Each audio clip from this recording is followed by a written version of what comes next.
എല്ലാ പ്രിയപ്പെട്ട വിദ്യാർത്ഥികൾക്കും ഓൺലൈൻ ക്ലാസ്സിൻ്റെ പുതിയ അധ്യായത്തിലേക്ക് ഹൃദ്യമായ സ്വാഗതം. നമ്മൾ കഴിഞ്ഞ ക്ലാസ്സുകളിൽ ഏറ്റവും അവസാനത്തെ ക്ലാസ്സിൽ നമ്മൾ ചർച്ച ചെയ്ത വിഷയം കമ്മ്യൂണിക്കേഷൻ മോഡൽസിൽ തന്നെ Shannon and Weaver's mathematical model of കമ്മ്യൂണിക്കേഷനാണ് നമ്മൾ ലാസ്റ്റ് ക്ലാസ്സിൽ ചർച്ച ചെയ്തത്. ഇന്നത്തെ ക്ലാസ്സിൽ നമ്മൾ ചർച്ച ചെയ്യാൻ പോകുന്നത് രണ്ട് തിയറികളാണ്. തിയറി ഞാൻ ഓൾറെഡി ഇവിടെ ബോർഡിൽ വരച്ചിട്ടുണ്ട്. അതിന് മുൻപേ രണ്ട് കാര്യങ്ങൾ. എൻ്റെ ലൈഫ് ടൈമിൽ എനിക്ക് ഏറ്റവും ബുദ്ധിമുട്ട് അനുഭവിച്ചിട്ടുള്ള രണ്ട് കാര്യങ്ങളാണ്. ആ രണ്ട് കാര്യങ്ങളും ഞാൻ നിങ്ങളോട് പറഞ്ഞിട്ടുണ്ടെന്നാണ് ഞാൻ വിശ്വസിക്കുന്നത്. ഒരിക്കൽ കൂടി ആവർത്തിക്കുകയാണ്. ഒന്ന്, എനിക്ക് വരയ്ക്കാൻ അറിയില്ല. ഞാൻ ഭയങ്കര ബിലോ ആവറേജുള്ള ആളാണ് വരയ്ക്കുന്ന കാര്യത്തിൽ. രണ്ട്, എൻ്റെ ഹാൻഡ് റൈറ്റിംഗ്. രണ്ടും വളരെ മോശമാണ്. ഇത് എനിക്ക് ബോധ്യമുള്ള കാര്യങ്ങളാണ്.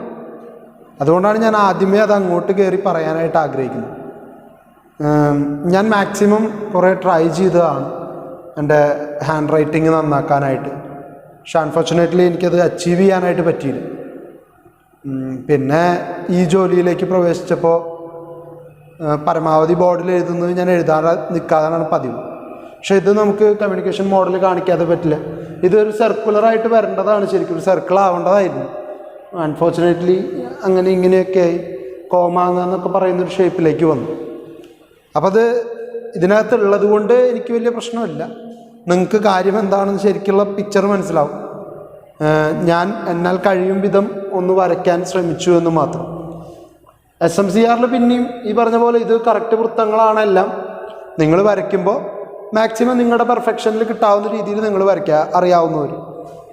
അല്ലെങ്കിൽ ഐഡിയ എന്താണെന്ന് മനസ്സിലാക്കി ഇത് വരയ്ക്കാനായിട്ട് മാക്സിമം ശ്രമിക്കുക.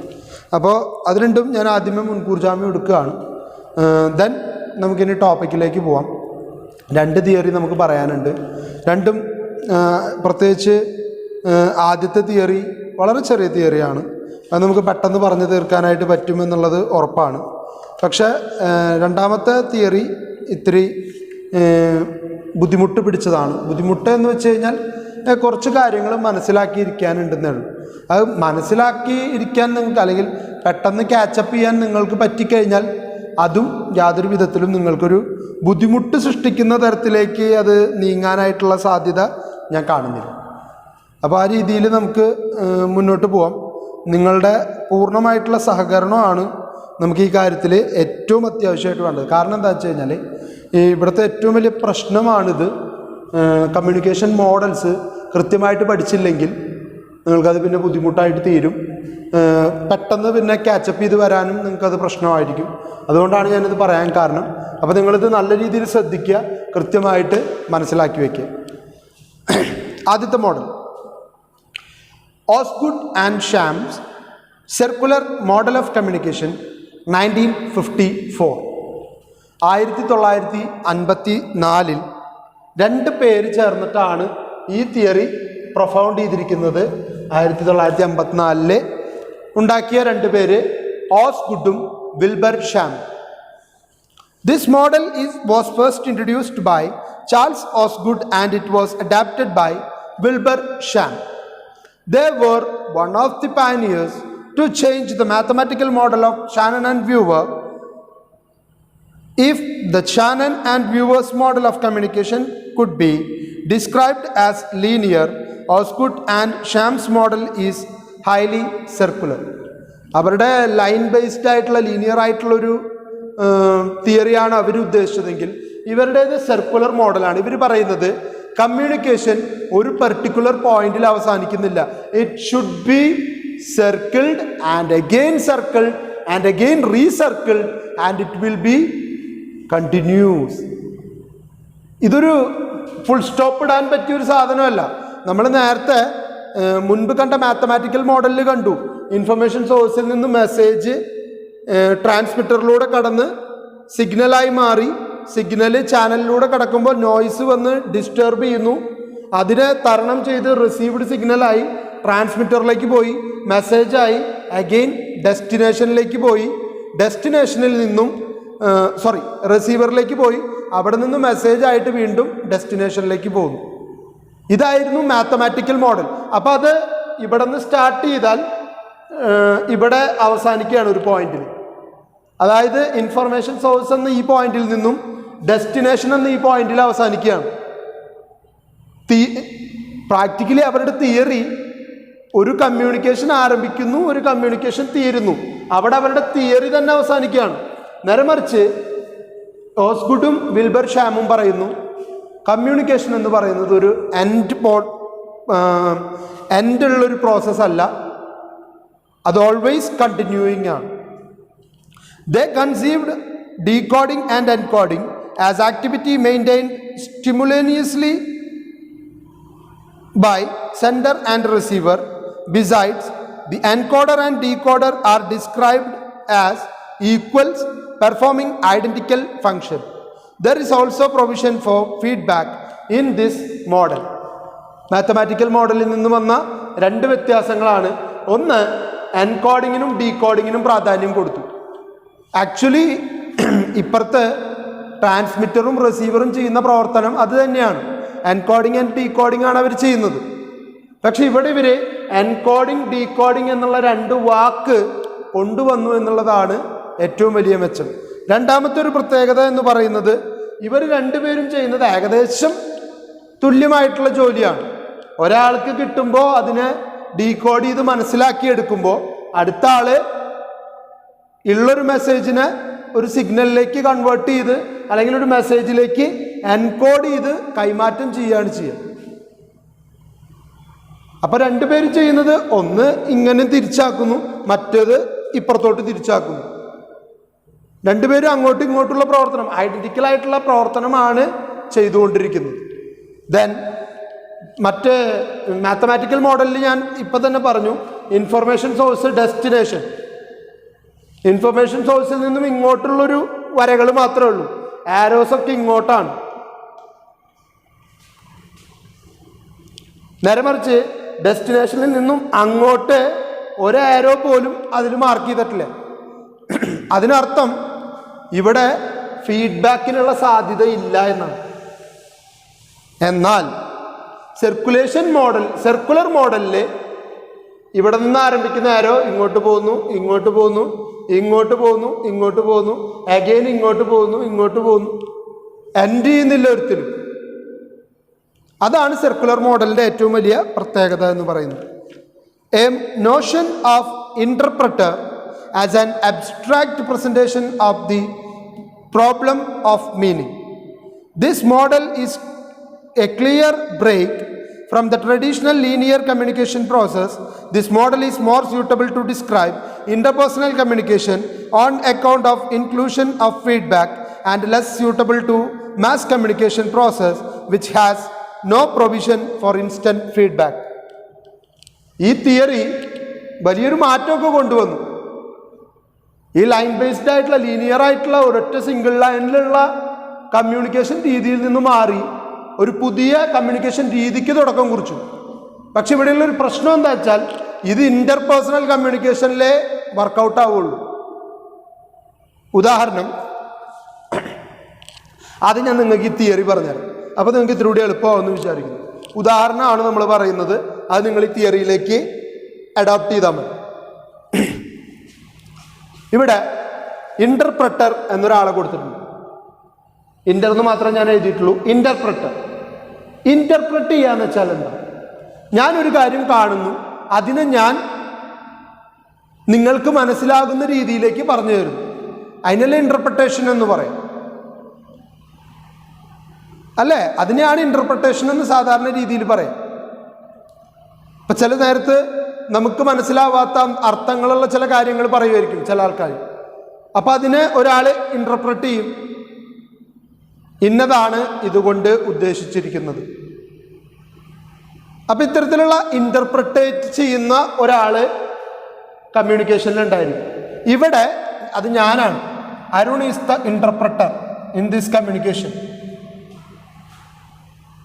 ഓക്കെ, ഞാൻ ഒരു കാര്യം എനിക്ക് പറയാനുള്ളത് നമ്മുടെ ക്ലാസ്സിലെ ഷെറിനോടാണ്. ഷെറിനോട് എനിക്ക് പറയാനുള്ളത്, ഷെറിൻ നാളെ വരുമ്പോൾ കമ്മ്യൂണിക്കേഷൻ ആൻഡ് ജേർണലിസം എന്ന പുസ്തകം കൊണ്ടുവരണം. ഇതാണ് എനിക്ക് പറയാനുള്ള കാര്യം. ഇത് ഞാൻ പറയണമെങ്കിൽ ഞാൻ ആംഗ്യ ഭാഷയിൽ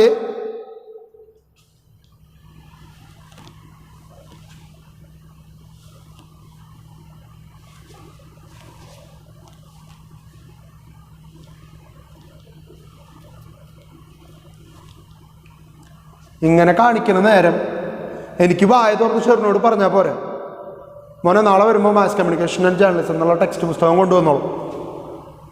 വല്ല പാടുണ്ട് അതിന്? ഞാൻ കുറച്ച് അക്ഷരങ്ങളിലേക്ക് അതിനെ കൺവേർട്ട് ചെയ്യണം. ആ മെസ്സേജിന് ആ അക്ഷരങ്ങളിലേക്ക് കൺവേർട്ട് ചെയ്യുന്ന പ്രവർത്തനമാണ് എൻകോഡിങ്, കൺവേർഷനാണ്.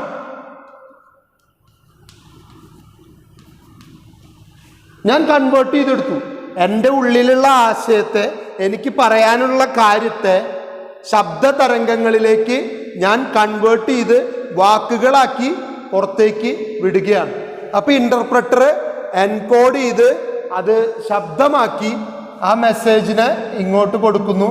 മെസ്സേജ് ഇവിടെ രൂപപ്പെടുന്നു, ഇങ്ങോട്ട് വരുന്നു, ഇവിടെ അടുത്ത ആൾ നിൽക്കുന്നുണ്ട്. ഇതാണ് ഷെറിൻ. ഇവിടുത്തെ ഇൻ്റർപ്രറ്റർ ഷെറിനാണ്.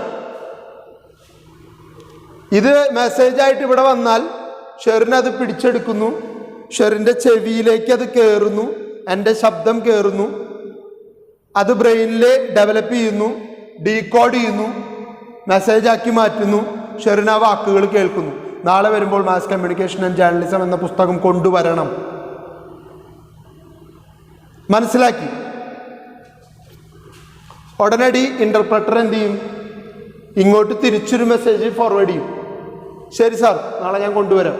ഓക്കെ, എന്തെങ്കിലും സംതിങ് ലൈക്ക് ദാറ്റ്.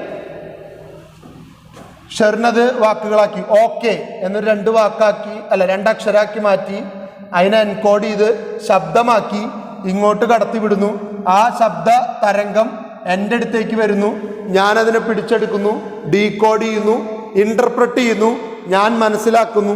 അവൻ നാളെ അത് കൊണ്ടുവരും. ക്ലിയർ? ക്ലിയർ അല്ലേ? ഉടനടി എനിക്ക് അടുത്തൊരു മെസ്സേജും കൂടി കൊടുക്കാണ്ട്. ഷെറിൻ നാളെ രാവിലെ 8:30 കോളേജിലെത്തണം. ഷെറിൻ നാളെ 8:30 കോളേജിലെത്തണം. കൺവേർഷൻ നടന്നു, മെസ്സേജായി, ഇവിടെ വന്നു, ഡീകോഡ് ചെയ്തു.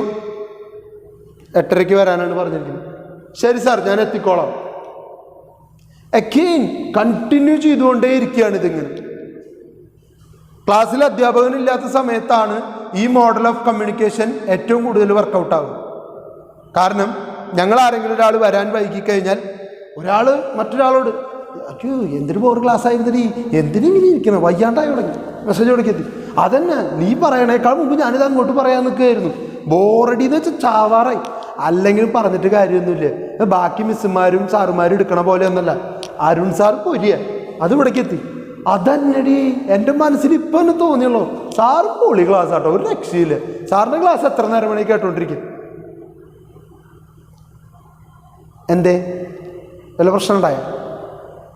ചെറിയൊരു പ്രശ്നം ഉണ്ടായി. ഇത് തിരിച്ചാണ് അല്ലേ ശരിക്കും? അരുൺ സാറിൻ്റെ ക്ലാസ് ഒഴിക്കുക വേറെ ആരുടെ ക്ലാസ് വേണമെങ്കിൽ കേൾക്കസ്റ്റോ, ഒരു ബുദ്ധിമുട്ടുമില്ല. ആ മനുഷ്യൻ്റെ തലവെട്ടം കണ്ടാ പോയി കഴിഞ്ഞു എന്നായിരിക്കില്ലേ ശരിക്കും മെസ്സേജ്? ഏത് രീതിയിലായാലും ഇതാണ് ആശയം. അധ്യാപകൻ ക്ലാസ്സിൽ ഇല്ലാതായാൽ അല്ലെങ്കിൽ നമുക്ക് സ്വതന്ത്രമായിട്ട് കമ്മ്യൂണിക്കേറ്റ് ചെയ്യാനൊരു അവസരം കിട്ടും. അത് പറഞ്ഞപ്പോഴാണ് ഈ സർക്കുലർ മോഡൽ ഓഫ് കമ്മ്യൂണിക്കേഷൻ ഏറ്റവും കൂടുതൽ സാധ്യതയുള്ള 2 സ്ഥലങ്ങളുണ്ട്. ക്ലാസ് റൂമും ഇതല്ലാതെ വേറെ 2 സ്ഥലങ്ങളുണ്ട്. ഒന്ന് 2 തിക്ക് ഫ്രണ്ട്സ്, എന്നെക്കുറിച്ച് അവനെല്ലാം അറിയാം, അവനെക്കുറിച്ച് എനിക്കും എല്ലാം അറിയാം എന്ന് കരുതുന്ന 2 ഫ്രണ്ട്സ് ഉണ്ടാവും. അവർക്കിടയിൽ ഇങ്ങനെ സംസാരിച്ചുകൊണ്ടേയിരിക്കും, പടപടപടപടേന്ന് മെസ്സേജുകൾ വന്നുകൊണ്ടേയിരിക്കും. രണ്ടാമത്തേത് കാമുകിയുടെയും കാമുകൻ്റെയും സംസാരത്തിനിടയിലാണ്. ചക്കരെ നീ ഭക്ഷണം കഴിച്ചോ? ഇവിടെ എത്തി. ഭക്ഷണം കഴിച്ചോ എന്നാണ് ചോദിച്ചത്. ഇല്ല, നേരമായിട്ടില്ലല്ലോ. ഓക്കെ, നേരമായിട്ട്. നീ ഇത്ര നേരമായിട്ടും ഭക്ഷണം കഴിച്ചിട്ടില്ലെങ്കിൽ ഇനി മുതൽ എനിക്കും ഈ നേരത്ത് ഭക്ഷണം വേണ്ട. വാവ്, വെരി നൈസ്. അങ്ങനെ പറയല്ലേ ചക്കരെ, നീ കഴിച്ചാലും ഞാൻ കഴിച്ചാലും ഒരുപോലെയല്ലേ. വാവ്, അഗെയിൻ ഇതിങ്ങനെ കണ്ടിന്യൂ ചെയ്ത് ചെയ്ത് ചെയ്ത് എൻ്റെ അമ്മ ഒരു രക്ഷയില്ല. മാരക ഡയലോഗ് അടിയായിരുന്നു. ആ സംസാരിക്കണവരുടെ ഇടയിലുണ്ടല്ലോ ആകാശം പണ്ട് ഇടിഞ്ഞു പൊളിഞ്ഞ് താഴേക്ക് വീണാൽ കൂടി അവരറിയില്ല. കാരണം അവർ ഈ ലോകത്തല്ല. ഈ ലോകത്ത് നടക്കണ കാര്യം അറിഞ്ഞാലല്ലേ പ്രശ്നമുള്ളൂ. അവർ ഈ ലോകത്തില്ല. ഇതാണ് ഞാൻ പറഞ്ഞത്, സർക്കുലർ മോഡൽ നടക്കുന്ന ചില ഏരിയകളുണ്ട്. അപ്പൊ ഇതിങ്ങനെ നിർത്താണ്ട് ഇങ്ങനെ കമ്മ്യൂണിക്കേറ്റ് ചെയ്തുകൊണ്ടേയിരിക്കുകയാണ്. ഇതിനൊരു അവസാനമില്ല. കാരണം ഇത് എൻഡ് ചെയ്തിട്ട് ഇവിടെ വെച്ചിട്ട് കട്ട് ചെയ്ത് കളഞ്ഞു നോക്കല്ല. ഇത് പിന്നെയും ഈ അഗെയിൻ ആരോ ഈ ആരോ ഈ ആരോ. പക്ഷേ മാസ് കമ്മ്യൂണിക്കേഷനിൽ ഇത് ഇങ്ങനെ ആയിരിക്കില്ല. മാസ് കമ്മ്യൂണിക്കേഷനിൽ ഇത് അരുൺ മാറി, ഏഷ്യാനെറ്റ്. ഏഷ്യാനെറ്റാണ് ഇവിടുത്തെ ഇന്റർപ്രറ്റർ. ഏഷ്യാനെറ്റ് ഒരു സീരിയൽ ചെയ്തു, അത് സീരിയലാക്കി മാറ്റി കൺവേർട്ട് ചെയ്ത് നിങ്ങൾക്ക് കാണാവുന്ന ഡിജിറ്റൽ സിഗ്നലാക്കി മെസ്സേജാക്കി ഇങ്ങോട്ട് വിട്ടു. നിങ്ങളുടെ ടി വി അതിനെ ഡീകോഡ് ചെയ്തു, ഇന്റർപ്രറ്റ് ചെയ്ത്. ഇവിടെ ഷെറിനല്ല, ഇവിടെ ടി വി ആണ്. ടി വി നിങ്ങൾക്കത് കാണിച്ചു തന്നു, നിങ്ങളത് കണ്ടു മനസ്സിലാക്കി. ഉടനെ തന്നെ നിങ്ങൾ ഇവിടെ ഡീകോഡറാണ് ടി വി ഡീകോഡ് ചെയ്യാണ്. നിങ്ങൾ തന്നെയാണ് റിസീവർ. അപ്പോൾ നിങ്ങൾക്ക് മനസ്സിലായി. നിങ്ങൾക്ക് അതിൽ എന്തെങ്കിലും ഒരു അഭിപ്രായ വ്യത്യാസം ഉണ്ടെങ്കിൽ അപ്പം തന്നെ അടുത്തൊരു മെസ്സേജ് എൻകോഡ് ചെയ്തിട്ട് നിങ്ങൾ ഏഷ്യാനെറ്റിലേക്ക് അയച്ചു കൊടുക്കും. ഇല്ല. അതാണ് ഞാൻ പറഞ്ഞത്, മാസ് കമ്മ്യൂണിക്കേഷനിൽ ഈ തിയറി അത്രയ്ക്ക് അങ്ങോട്ട് പ്രാക്ടിക്കലി പോസിബിൾ അല്ല.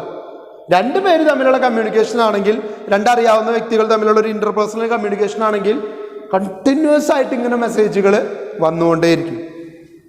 Another criticism leveled against this model is about notion of equality in communication.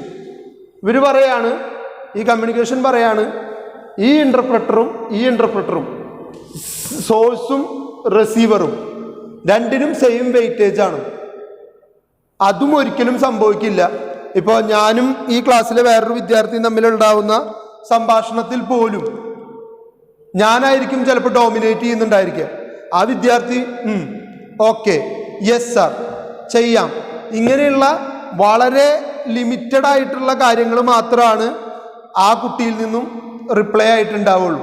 അപ്പം എന്താ പ്രശ്നം എന്ന് വെച്ച് കഴിഞ്ഞാൽ, ഇവിടെ രണ്ടുപേരും ഈക്വൽ ആണ് എന്ന് പറയുന്നത് പ്രാക്ടിക്കലി നമുക്ക് പോസിബിൾ ആക്കാനായിട്ട് പറ്റില്ല. അങ്ങനെ ഒരു വലിയ പ്രശ്നം ഇവിടെ നിലനിൽക്കുന്നുണ്ട്. Anyhow, in real life situation we hardly experience equality in communication process, whether it be in classroom, group, meeting or families. Communication is fairly imbalanced as far as communication resources, power, time given to the communicate or are concerned. ഇവിടെ ഒരിക്കലും രണ്ടുപേരും equal ആവില്ല. കാരണം 2-3 ഘടകങ്ങൾ ഇതിനെ ബാധിക്കും. ഒന്ന് പവറാണ്. ഞാൻ നിങ്ങളുടെ ക്ലാസ് ടീച്ചർ എന്ന രീതിയിൽ എനിക്ക് നിങ്ങളോട് കൂടുതൽ സംസാരിക്കാനുള്ള അവകാശമുണ്ട്.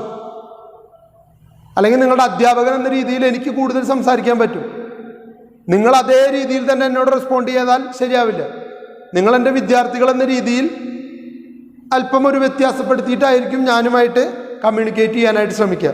സോ രണ്ടുപേരെയും ഈക്വലൈസ് ചെയ്യുന്നത് ഈ തിയറിയുടെ ഏറ്റവും മോശമായിട്ടുള്ളൊരു കാര്യമാണ്. സോ സർക്കുലർ മോഡൽ എന്ന് പറയുന്നത് ഈക്വൽ ഡിസ്ട്രിബ്യൂഷൻ നൽകുന്ന, റിസീവർക്കും സെൻഡർക്കും ഒരേ പ്രാധാന്യം കൊടുക്കുന്ന കമ്മ്യൂണിക്കേഷൻ രീതിയാണ്. ഇവിടുത്തെ ഇന്റർപ്രറ്ററാണ് റിസീവറും, ഇവിടുത്തെ ഇന്റർപ്രറ്ററാണ് സോഴ്സ്, ഇവിടുത്തെ ഇന്റർപ്രറ്ററാണ് റിസീവർ. കാരണം ഇവിടെ നിന്നാണ് കമ്മ്യൂണിക്കേഷൻ ആരംഭിക്കുന്നത്. നിങ്ങൾക്ക് വേണമെങ്കിൽ ചോദിക്കാം, സാർ ഇവിടെ നിന്ന് ആയിക്കൂടെ എന്ന് ചോദിക്കാം. ഇതും ശരിയാണ്. ഇതുകൊണ്ടാണ് ഈക്വൽ വെയിറ്റേജ് എന്ന് പറയാൻ കാരണം. ഇവിടുത്തെ ഇന്റർപ്രറ്റർ വിചാരിക്കുകയാണ്, ഒരു മെസ്സേജ് എൻകോഡ് ചെയ്തു, അയാളത് മെസ്സേജാക്കി മാറ്റി, ഇവിടെ ഡീകോഡ് ചെയ്തു, ഇന്റർപ്രറ്റർ അറിഞ്ഞു, ഇവിടെ എൻകോഡ് ചെയ്തു, വീണ്ടും ഇങ്ങനെ.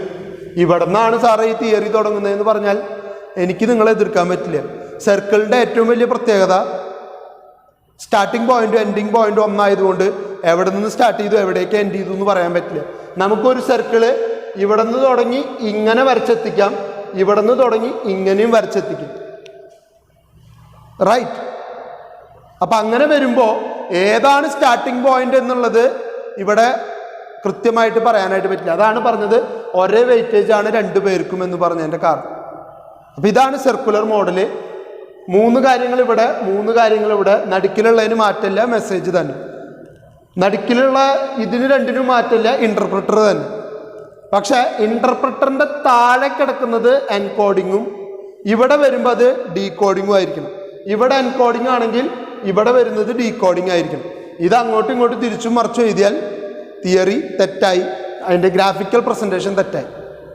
അപ്പം തെറ്റിക്കരുത്, മനസ്സിലാക്കിയിരിക്കുക. നിങ്ങൾക്ക് ഇവിടെ നിന്ന് തുടങ്ങുന്ന രീതിയിൽ പഠിക്കായിരിക്കും ഏറ്റവും എളുപ്പമെന്ന് ഞാൻ വിചാരിക്കുന്നു. കാരണം ഇത് താഴത്തേക്കാണ്, മുകളിലേക്കാണ് എപ്പോഴും കമ്മ്യൂണിക്കേഷൻ കാണിക്കാനായിട്ട് എളുപ്പം. സോ ഇന്റർപ്രറ്റർ ആദ്യം എഴുതുക. ഇന്റർപ്രറ്ററിൽ നിന്നും മെസ്സേജ് പോകണമെങ്കിൽ ആദ്യം നടക്കേണ്ടത് എൻകോഡിംഗ് ആണ്. ഇവിടുത്തെ കള്ളിയിൽ എൻകോഡിങ് എഴുതിയാൽ ഉടനെ എഴുതുക താഴെ ഡീകോഡിങ്. ഇതിൻ്റെ നേരെ എൻകോഡിങ് വരും, ഈ എൻകോഡിങ്ങിൻ്റെ നേരെ ഡീകോഡിങ് വരും. വളരെ സിമ്പിളായിട്ടുള്ള തിയറിയാണ്. ഇതൊക്കെ ചോദിച്ചിട്ട് എഴുതാൻ നിങ്ങൾക്ക് പറ്റിയില്ലെങ്കിൽ എഴുതുമ്പോൾ ഇതൊക്കെ പറയണം. രണ്ടു പേർക്കും ഈക്വൽ ഇമ്പോർട്ടൻസ് ആണ് കൊടുക്കുന്നത്. കമ്മ്യൂണിക്കേഷനിൽ ഒരിക്കലും അങ്ങനെ ഈക്വൽ ഇമ്പോർട്ടൻസ് വരില്ല. രണ്ട്, ഇതൊരു ഇന്റർപേഴ്സണൽ കമ്മ്യൂണിക്കേഷനിൽ വളരെ ഹെൽപ്ഫുള്ളായിരിക്കും. പക്ഷെ മാസ് കമ്മ്യൂണിക്കേഷനിൽ ഇത് പ്രാവർത്തികമാക്കാൻ പറ്റില്ല. കാരണം മാസ് കമ്മ്യൂണിക്കേഷനിൽ ഒരു മെസ്സേജ് കിട്ടിക്കഴിഞ്ഞാൽ സഡൻ ആയിട്ടുള്ള ഫീഡ്ബാക്ക് ഉണ്ടാവാൻ സാധ്യതയില്ല.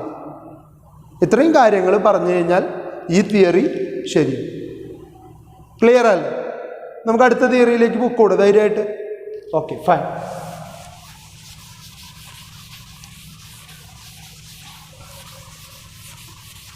അടുത്ത തിയറി എന്ന് പറയുന്നത് ബെർലോ എന്ന് പറയുന്ന ഒരു സോഷ്യോളജിസ്റ്റ് കണ്ടെത്തിയ തിയറിയാണ്. അദ്ദേഹം തിയറിക്ക് പേരിട്ടത് പേരിന് വീണ്ടും എടുത്ത് എഴുതുന്നില്ല, SMCR മോഡൽ. ഇത്രയേ ഉള്ളൂ മോഡലിൻ്റെ പേര്. വളരെ സിമ്പിളാണ്, SMCR മോഡൽ. SMCR മോഡലിലെ ബെർലോ പറയുന്ന ഒരു കാര്യം എന്ന് പറയുന്നത് 1960 തിയറി പുറത്തു വരുന്നത്. കമ്മ്യൂണിക്കേഷൻ എലമെന്റ്സിലെ 4 കാര്യങ്ങളെ കുറിച്ച് മാത്രമാണ് ബെർലോ പറഞ്ഞിരിക്കുന്നത്.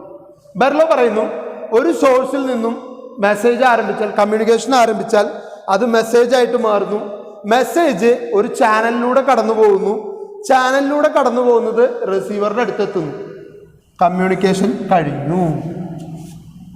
വളരെ സിമ്പിളായിട്ടുള്ള theory. Source, message, channel, receiver. 4 കാര്യങ്ങളിലേക്ക് ഈ കമ്മ്യൂണിക്കേഷന്റെ എലമെന്റ്സിനെ അദ്ദേഹം ചുരുക്കിക്കൊണ്ടുവന്നു. നമ്മൾ 10 എലമെന്റ് പഠിച്ചത്. ഇവിടെ 10 എലമെന്റ് ഒന്നുമില്ല. കോണ്ടെക്സ്റ്റ് ഇല്ല, കോണ്ടെക്സ്റ്റിന്റെ ആവശ്യമില്ല. സോഴ്സ് ഉണ്ട്, റിസീവർ ഉണ്ട്, കോണ്ടെക്സ്റ്റ് ഇല്ല. മെസ്സേജ് ഉണ്ട്, ചാനൽ ഉണ്ട്. നോയ്സ് എവിടെ? നോയ്സിനെ പറ്റി അദ്ദേഹം ചിന്തിച്ചിട്ട് കൂടിയില്ല. എൻകോഡിങ് ഡീകോഡിങ് പറഞ്ഞില്ല. ഫീഡ്ബാക്ക് ഇല്ല, ഇഫക്റ്റ് ഇല്ല. 6 ഐറ്റമാണ് മിസ്സിങ്. കമ്മ്യൂണിക്കേഷൻ എലമെന്റ്സിലെ 6 എണ്ണം മിസ്സിങ്. ഇതെങ്ങനെ ശരിയാവും? പക്ഷേ ബെർലോ അദ്ദേഹത്തിന്റെ SMCR എന്ന മോഡലിലൂടെ മാക്സിമം കാര്യങ്ങളെ ഉൾക്കൊള്ളിച്ചിട്ടാണ് പറഞ്ഞിട്ടുള്ളത്. ശരിക്കും അത് നമുക്ക് ഓരോന്നിനെയും ഡിവൈഡ് ചെയ്ത് പഠിക്കുമ്പോൾ മനസ്സിലാവും. Berlo's SMCR model 1960. David K Berlo SMCR source message channel and receiver model focuses on the individual characteristics of communication. It stresses the relationship between source and receiver. ഇവര് രണ്ടു പേരും തമ്മിലുള്ള ബന്ധത്തെയാണ് ഈ തിയറിയിലൂടെ ഇദ്ദേഹം തുറന്നു കാണിക്കാനായിട്ട് ശ്രമിക്കുന്നത്. ഇവർ തമ്മിലുള്ള ബന്ധം, അവരെ ബന്ധിപ്പിക്കുന്ന 2 കണ്ണികളാണ് ഇവർ രണ്ടുപേരും. എങ്ങനെയാണെന്നുള്ളതാണ് നമ്മളിനി കാണാനായിട്ട് പോകുന്നത്. It stresses the relationship between source and receiver, important variables in the communication process.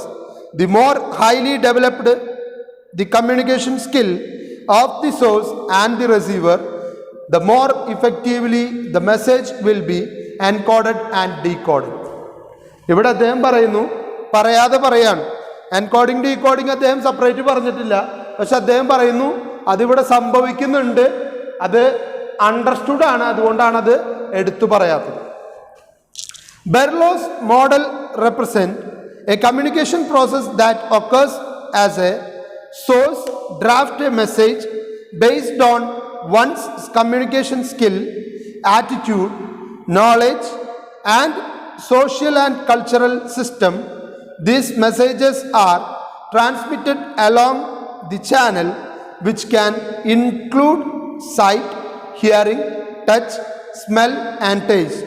A receiver interprets message based on individual's communication skill, attitude, knowledge, and social and cultural system. The limitation of the model is again lack of feedback. കണ്ടോ, ഇങ്ങോട്ട് മാത്രം ആരോ, Y ഈ ആരോ ഇങ്ങനെ തിരിച്ചിട്ടില്ല, ഇടാത്തത് കൊണ്ടാണ് ഇതിനകത്ത് ഫീഡ്ബാക്കിനുള്ള സാധ്യതയില്ല എന്ന് പറയുന്നു. ഇതില്ല, ഇങ്ങനൊരു ആരോ ഇട്ടിട്ടില്ല ശരിക്കും. ഇനി എന്താണ് തിയറി എന്ന് പറയാം, എങ്ങനെയാണ് തിയറി വർക്കൗട്ട് ആവുന്നതെന്ന് പറയാം. അഗെയിൻ ഞാനും ഇപ്രാവശ്യം ആരെടുക്കാം, നമ്മുടെ ക്ലാസ്സിൽ നിന്ന് ഹിബത്തിനെടുക്കാം. ഞാനാണ് സോഴ്സ്, അരുൺ, റിസീവർ ഹിബത്താണ്.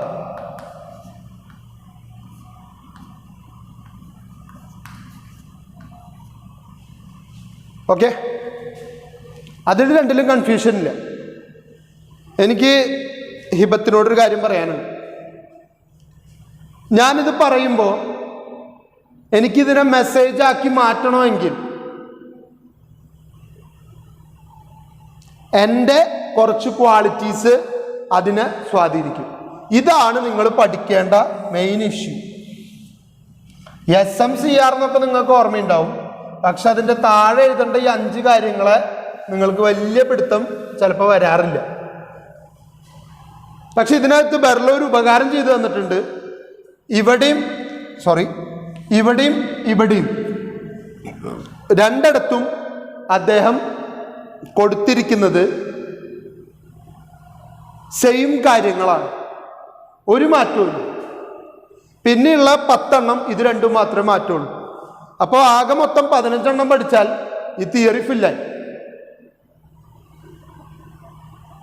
അഗെയിൻ നമുക്ക് തിയറിയുടെ ഉദാഹരണത്തിലേക്ക് പോകാം. ഞാനും ഹിബത്തും കമ്മ്യൂണിക്കേറ്റ് ചെയ്യാൻ പോവാണ്. എനിക്ക് കമ്മ്യൂണിക്കേറ്റ് ചെയ്യാനുള്ള കാര്യങ്ങളെ ഞാൻ അയാൾക്ക് പറഞ്ഞു കൊടുക്കുമ്പോൾ, ഞാനതിനെ മെസ്സേജാക്കി കൺവേർട്ട് ചെയ്യുമ്പോൾ എന്നിലുള്ള ഈ 5 ക്വാളിറ്റികൾ അതിനെ സ്വാധീനിക്കും. ഇതെല്ലാവർക്കുള്ള 5 ക്വാളിറ്റിയാണ്. അതിൽ ഏറ്റക്കുറച്ചിലുണ്ടാവും, പക്ഷെ ഇത് 5 എല്ലാവർക്കും ഉണ്ടായിരിക്കും. എന്തൊക്കെയാണ് ആ ക്വാളിറ്റീസ് എന്ന് നോക്കാം. ഫസ്റ്റ് വൺ കമ്മ്യൂണിക്കേഷൻ സ്കില്ലാണ്. ഞാൻ വിക്കുള്ള ഒരാളാണെങ്കിൽ എനിക്ക് ഇത്ര വേഗത്തിൽ കമ്മ്യൂണിക്കേറ്റ് ചെയ്യാൻ പറ്റില്ല.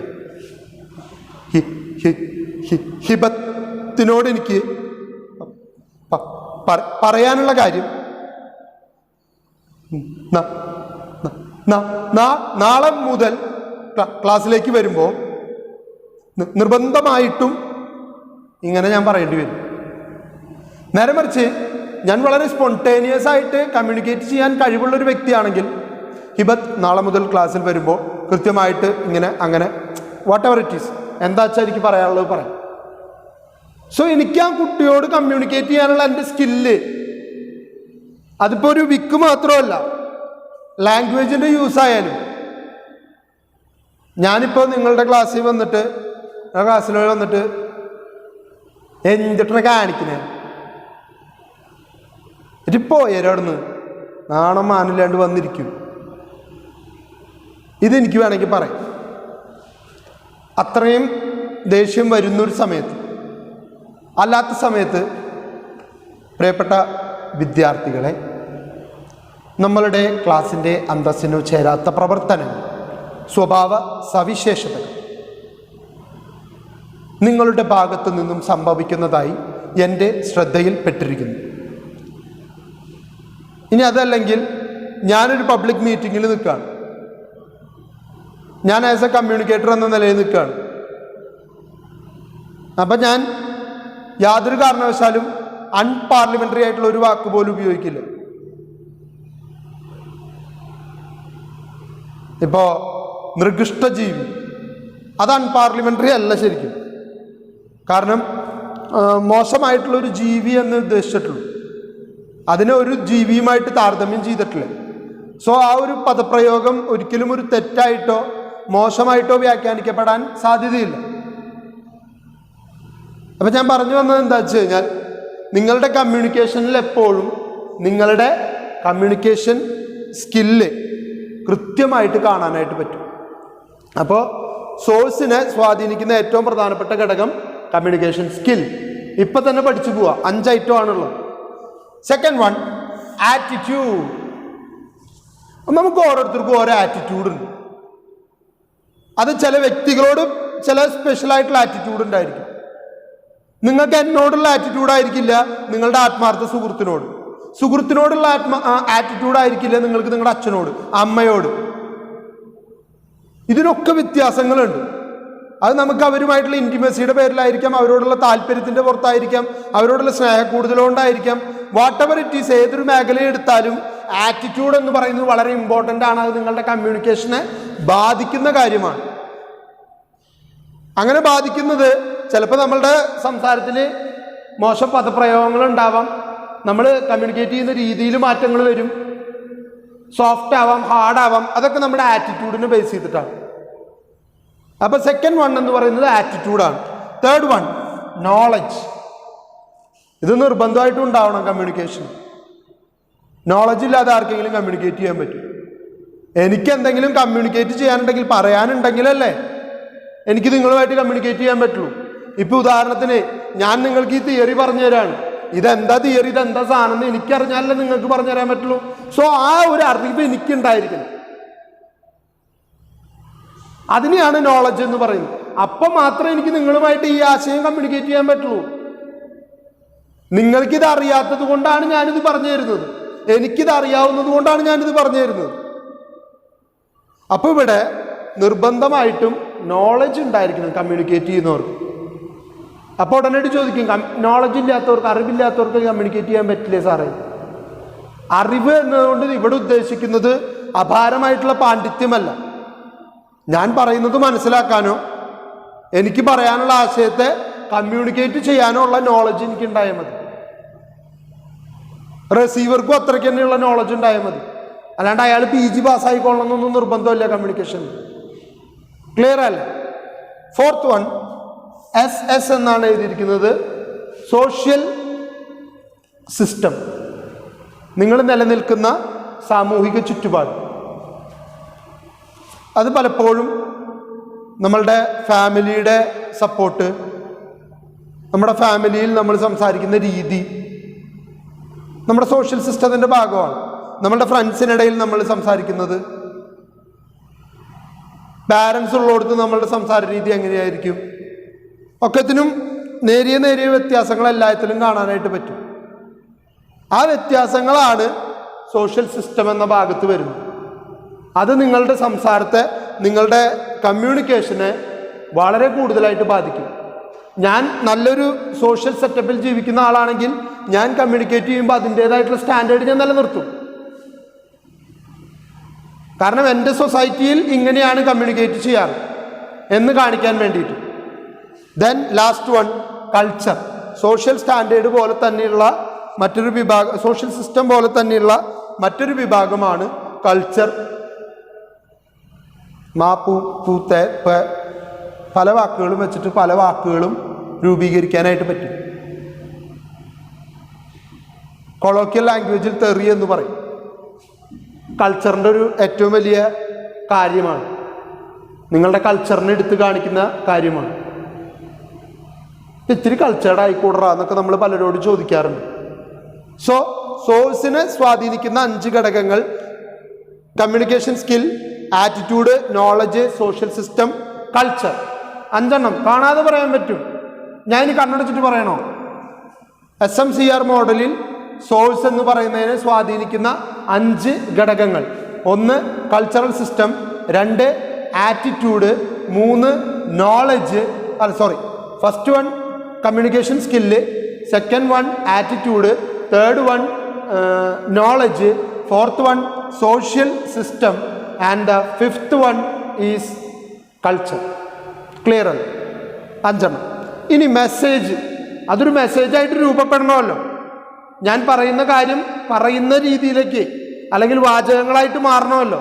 ആ മാറണമെങ്കിൽ അതിന് കുറച്ച് കാര്യങ്ങൾ നമ്മൾ ഇമ്പോർട്ടൻ്റ് ആയിട്ട് കൊണ്ടുവരണം.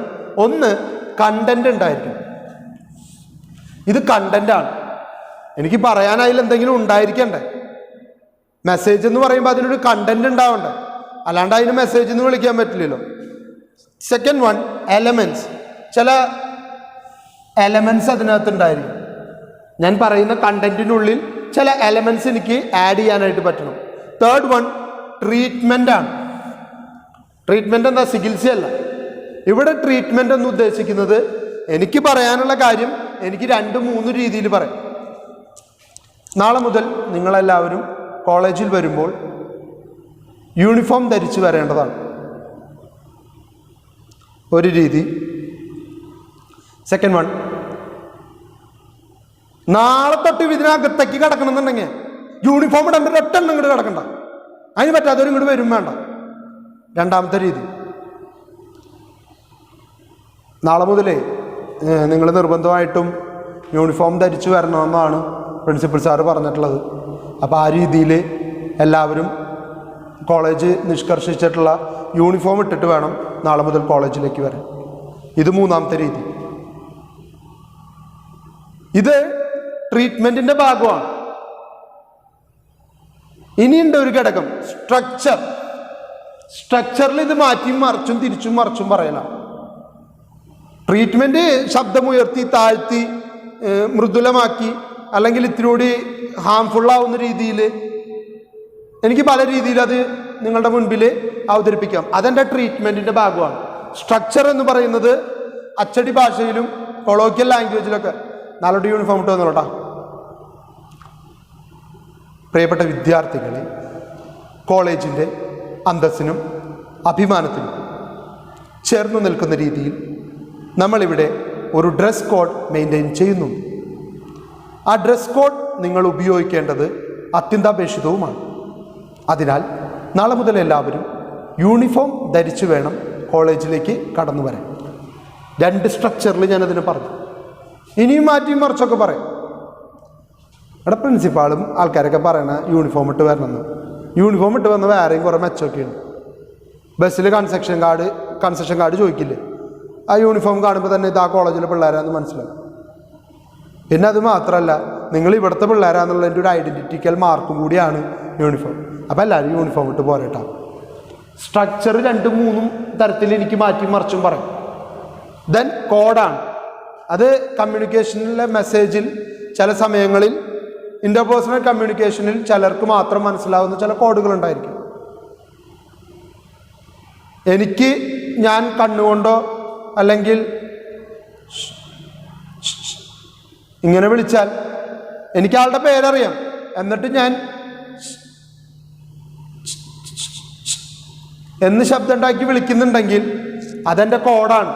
ഇങ്ങോട്ട് തിരിഞ്ഞു നോക്കാൻ വേണ്ടിയിട്ടാണ് ഞാൻ ആ ശബ്ദം ഉണ്ടാക്കുന്നത്. അപ്പം എനിക്ക് മെസ്സേജ് അങ്ങനെയും കൺവേ ചെയ്യാം. ശരിയല്ലേ? ചില സമയങ്ങളിൽ ആളുകൾ അങ്ങനെയും കമ്മ്യൂണിക്കേറ്റ് ചെയ്യാറുണ്ട്.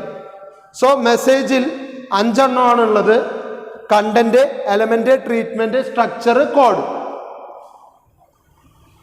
ഒന്നുകൂടി പറയാം. മെസ്സേജിൽ content, element, structure, treatment, structure, code. 5 എണ്ണമായില്ല. ഇനി ചാനൽ 5 ടൈപ്പാണുള്ളത്. 5 ടൈപ്പ് ചാനൽ നിങ്ങൾക്ക് നല്ല പരിചിതമായിട്ടുള്ള ചാനലാണ്. ഏതാണെന്നറിയാമോ? നിങ്ങളുടെ പഞ്ചേന്ദ്രിയങ്ങൾ. നോക്കൂ, കണ്ണ്. മെസ്സേജിൽ നിങ്ങൾക്ക് കണ്ട് മനസ്സിലാക്കാനുള്ള ചില കാര്യങ്ങളുണ്ടോ? ഇങ്ങോട്ട് വരാനാ. ഇത് മെസ്സേജാണ്. ഇതെൻ്റെ ട്രീറ്റ്മെന്റിന്റെ ഭാഗമാണ്. കണ്ടന്റ് ഉണ്ട്, ഇങ്ങോട്ട് വായോ. ചാനൽ എന്ന് പറയുന്നത് സീയിങ്ങിലൂടെയാണ് മനസ്സിലാവുന്നത്. Then hearing. മോനെ ഇങ്ങോട്ട് ഹിയറിംഗ്, ചെവി. Next one touching. ടച്ചിന് പലതും പറയാനുണ്ട്. ടച്ച് എന്ന് പറയുന്നത് വളരെ ഇമ്പോർട്ടൻ്റ് ആണ്. അതിലൂടെ കമ്മ്യൂണിക്കേഷൻ്റെ പല തലങ്ങളിലേക്ക് കടന്നു പോകാൻ പറ്റും. നമ്മളത് നോൺ വെർബൽ കമ്മ്യൂണിക്കേഷനിൽ പറഞ്ഞിട്ടുള്ളതാണ്. Then smelling. സ്മെല്ലിംഗ് എങ്ങനെയാണ് ആശയവിനിമയത്തിന് കാരണമാവുന്നത്? എപ്പോഴെങ്കിലും തോന്നിയിട്ടുണ്ടോ അങ്ങനെ ഉണ്ടാവുന്നു? അങ്ങനെ ഉണ്ടാവും. വീട്ടിൽ നല്ലൊരു കറി വയ്ക്കുകയാണ്, നല്ലൊരു ചിക്കൻ കറി വയ്ക്കുകയെന്ന് വിചാരിച്ചു. ആ മസാലയുടെയും ആ സവാള വാട്ടി വന്നതിൻ്റെയൊക്കെ മണം അടുക്കളയിലേക്ക് എത്തുമ്പോൾ അതിൽ ചിക്കൻ ഇട്ട് കഴിയുമ്പോൾ ആ ചിക്കൻ്റെയും കൂടി ആ ഒരു മണം അതിലേക്ക് പിടിച്ച് ഒരു പ്രത്യേക ഗന്ധം നമ്മുടെ മൂക്കിലേക്ക് എത്തിയാൽ, അമ്മ ചിക്കൻ കറി ആയാ? അമ്മ വല്ലതും വന്നിട്ട് പറഞ്ഞു? ഒന്നും പറഞ്ഞില്ല. ആ സ്മെല്ലിലൂടെ അവിടെ കമ്മ്യൂണിക്കേഷൻ നടന്നു. അപ്പോൾ ചാനലിൽ സ്മെല്ലൊരു കാരണമാണ്. Then last one tasting. ടേസ്റ്റിന് വളരെയധികം ഇമ്പോർട്ടൻസ് ഉണ്ട്. കാരണം നിങ്ങളൊരു ഭക്ഷണത്തിൻ്റെ മഹത്വം മനസ്സിലാക്കുന്നത് നാവിലൂടെ രുചിച്ചിട്ടാണ്. ആ രുചിയിലൂടെ സൂപ്പറായിട്ടാണ്. ആ സൂപ്പറായിട്ടാന്ന് പറയാൻ കാരണമായത് നിങ്ങൾ ടേസ്റ്റ് ചെയ്തത് കൊണ്ടാണ്. അപ്പം ടേസ്റ്റിംഗ് എന്ന് പറയുന്ന നാവിൻ്റെ ഉപയോഗം കമ്മ്യൂണിക്കേഷൻ ചാനലിൽ അവിടെ നടക്കുന്നുണ്ട്. റിസീവറിൽ യാതൊരു മാറ്റവും. നമ്മൾ ഈ പറഞ്ഞ കാര്യങ്ങൾ തന്നെ communication skill, attitude, knowledge, social system, culture, അത് തന്നെയാണ് ഇവിടെ ആവർത്തിച്ച് വരുന്നത്. കാരണം അപ്പുറത്ത് നിൽക്കുന്ന ആൾക്ക് ഈ പറഞ്ഞ കാര്യങ്ങളൊക്കെ ഉണ്ടെങ്കിലേ ഈ പറഞ്ഞ മെസ്സേജിനെ മനസ്സിലാക്കിയെടുക്കാനായിട്ട് പറ്റുള്ളൂ. അപ്പോൾ ഇതാണ് SMCR model of communication. Berlo develop ചെയ്തതാണ് 1960. ഇപ്പോൾ 2 കമ്മ്യൂണിക്കേഷൻ മോഡൽസ് ആണ് നമ്മൾ ഇന്ന് ചർച്ച ചെയ്തത്. ഒന്ന് സർക്കുലർ മോഡൽ ഓഫ് കമ്മ്യൂണിക്കേഷൻ, ഓസ്കുഡും വിൽബർ ഷാമും കൂടി കൊണ്ടുവന്ന മോഡലാണ്. അത് സർക്കുലർ മോഡൽ എന്ന് പറയുമ്പോൾ തന്നെ അറിയാം, ഒരു പോയിന്റിലും അവസാനിക്കുന്നില്ല, അത് കണ്ടിന്യൂസ്ലി ഇങ്ങനെ പോയിക്കൊണ്ടേയിരിക്കും. അതുകൊണ്ട് തന്നെ അത് മാസ് കമ്മ്യൂണിക്കേഷനിൽ അപ്ലിക്കബിൾ അല്ല. രണ്ടാമത്തേത് ബെർലോൻ്റെ മോഡലാണ്. SMCR മോഡൽ എന്നാണ് പേര്. Source, message, channel, receiver. അതിൽ സോഴ്സിൽ communication skill, attitude, knowledge, social system, culture. മെസ്സേജിൽ content, element, treatment, structure, code. ചാനലിൽ seeing, hearing, touching, smelling, tasting. Again റിസീവറിൽ communication skill, attitude, knowledge, social system, culture. ഇങ്ങനെയാണ് 2 തിയറികൾ വന്നിട്ടുള്ളത്. രണ്ടിനും ഡ്രോബാക്ക് ഉണ്ട്, രണ്ടിനും അഡ്വാൻറ്റേജും ഉണ്ട്. അപ്പോൾ ഈ തിയറികൾ നന്നായിട്ട് പഠിക്കുക. കാരണം ഇപ്പോൾ കയ്യോടെ പഠിച്ചു പോയാലേ നമുക്കിത് ക്ലിയർ ചെയ്ത് പോകാനായിട്ട് പറ്റുള്ളൂ. പിന്നീട് എല്ലാം കഴിഞ്ഞ് എക്സാമിൻ്റെ ടൈമൊക്കെ വരുമ്പോൾ നോക്കാമെന്ന് വിചാരിച്ചാൽ നിങ്ങൾക്കൊന്നും മനസ്സിലാവില്ല. കാരണം ഒരുപാട് നാൾ മുൻപേ പഠിച്ചതാണെന്ന് മനസ്സിലാവുമ്പോൾ നിങ്ങൾ വിചാരിക്കും ഇതിപ്പോൾ അടുത്തൊന്നും ക്ലിയർ ചെയ്ത് പോകാൻ പറ്റില്ല. അപ്പോൾ അങ്ങനെ ഒരു ബുദ്ധിമുട്ട് വരാതിരിക്കാൻ വേണ്ടിയിട്ടാണ് കയ്യോടെ പഠിച്ചു പോവുക. എല്ലാവർക്കും നല്ല ദിവസങ്ങൾ ഉണ്ടാവട്ടെ എന്ന് ആശംസിക്കുന്നു. Thank you.